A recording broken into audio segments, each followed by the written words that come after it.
there are dimensions of the spirit of prophecy, and those dimensions and degrees, if you understand it, you will know how prophets operate, and then you will know who is operating from this level. The last time I told you, the word old men would dream dreams is not actually talking about a physical age, but it's talking about a spiritual age where a man grew, where a man will grow from childhood to an adulthood. So the word that was referring to an old man who has grown old in the spirit realm, or an old man who have grown based on his walk with God. The old man would dream dreams. And the word dream here is the Greek word honor, and it is used in Matthew 2, where the Bible said the angel of the Lord appeared to Joseph in a dream. That was honor Joseph was having. He appeared to Joseph in a dream, and when he appeared to him, the angel of the Lord warned Joseph to take the child Jesus out of the land, for Herod seeketh the head of the child. The same angel appeared to Joseph a number of times, giving him messages, bringing him warning and direction. In a dream, that is honor.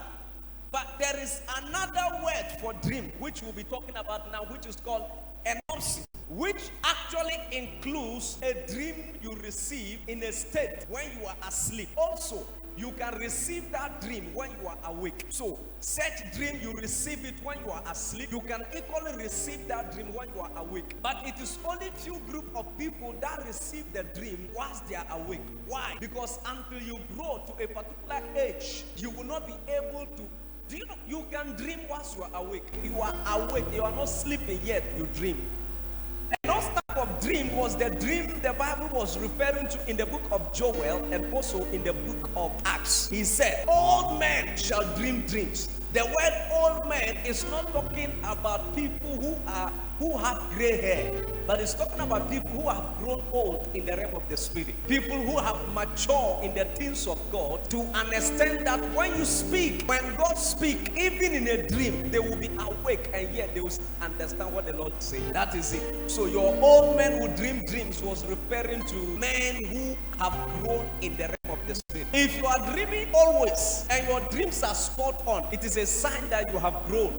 And it is a sign that you are old in the things of God. God do not just give anybody dream. When God is going to give an individual dream, he makes sure the person he's giving that dream is a mature person, because God knows what he's doing. He knows. He don't just give dreams to anybody. Your old man shall dream dreams. Now, one of the things you should understand is the first level of the spirit of prophecy is the revelation. The book of John 16, the verse 13. Howbeit, when he, the spirit of truth, is come, he will guide you into all truth. He shall not speak of himself, but whatsoever he shall hear, that shall he speak, and he will show you things to come. Howbeit, when the spirit of truth is come, he will guide you into all, for he will not speak of himself. So what the spirit of truth hears is what the spirit of truth will tell you. So the first level of spirit of prophecy is the revelation level, and that revelation level is actually a level we call the perception dimension. That's the first dimension, the perception dimension, where men begin to perceive things. And this group of people that is given the ability to perceive are the group of people the Bible classifies as what? Old men. Your old men shall dream dreams. So you should understand that the Bible was specifically speaking about a group of people that have grown and that have matured in the things of God. And those group of people have the ability to perceive things. And that word perception is the ability, like knowing something that people can miss, picking up a voice that an ordinary believer can miss, picking up a revelation from God that an ordinary person have missed. That is what perception does. So it is a realm where men perceive things, where men perceive revelation, they perceive instructions from the Lord. The Bible said in the book of Samuel, God began to call out Samuel at night. After Samuel has spent a lot of time with God, Bible said every night he lied close to the ark of God. That was what Samuel was doing almost every night. But one of the nights, whilst he was lying there, a voice spoke from heaven. And then the voice says, Samuel. The Bible says Samuel got up and ran to what? Eli. And Eli said, I didn't call you, go back. Second time he ran to Eli. He said, I never called you. Third time. On the fourth time, the Bible said, and Eli perceived that God had called the young child. So Eli now told him. The next time the voice came, what you should do is that what? Respond. Now, we're not talking about perception. I told you, he said, your old man shall dream what? Dreams. And you can dream whilst you are in the state of sleep. You can equally perceive things or dream whilst you are awake. And that is what we call what? Perception. Eli perceived that God have called who? Samuel. Why didn't Samuel perceive it? Because he was not grown enough. He was not mature enough. So there is a realm where people pick up revelation, and that realm only happens when the man have walked with God for a particular time. Does not mean you must walk with God for 10 years, 20 years, 30 years, 50 years. No, you just have to grow. There are people who have walked with God for 25 years, yet they can perceive things. Eli perceived because of the length and the number of days and years he has spent with God. Spending those years and number of days with God, the man have grown and he knows the dealings of God. So there are a group of people that can only have a particular dream.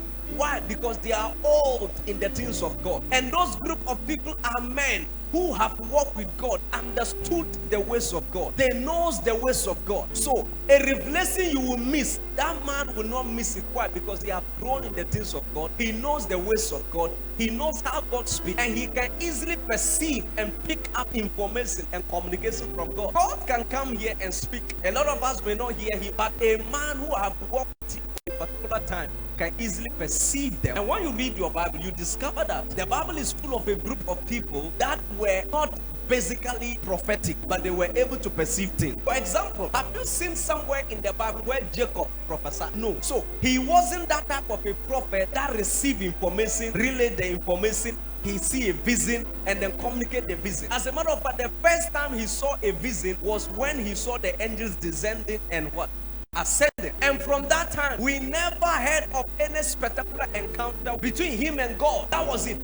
But Jacob was a man who could perceive things. One day, the Bible said, when there was famine in Canaan, Jacob told the children, for I have learned that there is corn in Egypt. Go buy and come that we may eat and live, else we die. And you should understand that at that time there was no technology. Number one, he never sent anybody because his children were there. So the Bible said he called the children and said, I have learned. In other words, I have perceived. So he knew that there was corn in Egypt, and at that time his eyes were already dim. He was blind. Yet he could perceive that there is corn in Egypt. Go buy and come that we may eat and live and not die. Now, the Bible said they all ended up, you know the story. All of them ended up in what? In Egypt. When they got to Egypt, Joseph brought his children, Manasseh and who? Ephraim, for him to bless. Manasseh was the firstborn, Ephraim was the last. And when the man was about to pray for them, he put his right hand on Ephraim, left on Manasseh. And the father of the children said, no, that's wrong. The firstborn is Manasseh. Because the culture is that when you are going to bless people, you put your right hand on the firstborn and then your left hand on the second one. And Jacob told Joseph, I know. So Joseph actually thought that the father was doing that because he's blind. But the Bible said the man perceived that Ephraim has a better and then a far more glorious future than Manasseh. So he told Joseph, I know who I'm actually laying my hand on. But the truth is that Manasseh also will be great, but he shall serve, for Ephraim shall be greater than he. Now, you see, he knew who he was laying the hands on because he perceived. So you see, when you keep following the Bible, whenever the people were going to die, when Jacob was about to die, he gathered the children and then he prophesied. And every prophetic word he gave to the children, that was it. These people were men, they have walked with God to understand. They can now have that second class of dream where you perceive things. You just perceive. The guy is blind, but he can still hear God. He can still see God. So it is the first dimension of the spirit of prophecy, where people prophesy through perception, and whatever they perceive happen. You don't enter this dimension until you have walked with God for some time. Your walk with God for some time qualifies you to operate in that dimension. It qualifies you. You now understand the operations of God. You understand the ways of God. You understand the communications of God. You understand the dealings of God. God can come here. Nobody will notice. You will notice. Why? Because you can perceive those things. You are able to perceive. When you enter that dimension. Oh yeah. Small communication, you can pick them up. When he, the Spirit of truth, shall come upon you, he shall teach you of all things that are yet to what?